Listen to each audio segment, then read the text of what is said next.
जय हिंद जय भारत. आपल्या समोर एक खेळाडू आहे. मला तुझं नाव काय? माझं नाव संचित संतोष तेलंग. हा, तुझं शिक्षण काय झालंय? मी आता सध्या 12वीत आहे. मग तुला 10वीला किती टक्के मार्क आहेत? 10वीला 99%. 99% मार्क आहेत. ओके. आणि कुठला खेळ खेळतोस? मी फुटबॉल खेळते. मी कुठं नॅशनल खेळलायस का कधी? नॅशनल खेळते. किती नॅशनल? नॅशनल 2. 2. आणि स्टेट? स्टेट 6. 6. मग स्टेटला काय गोल्ड वगैरे? 4 गोल्ड आहेत. 4 गोल्ड आहेत. आणि नॅशनलला? National participate.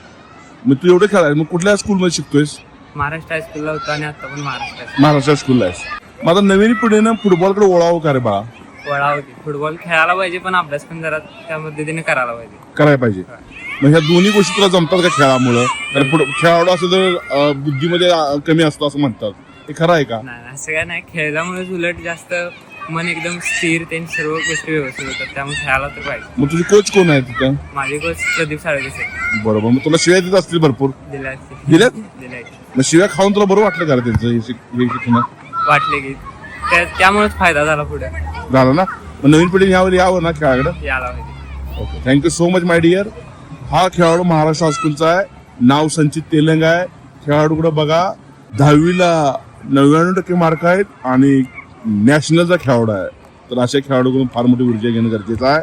जय हिंद जय भारत.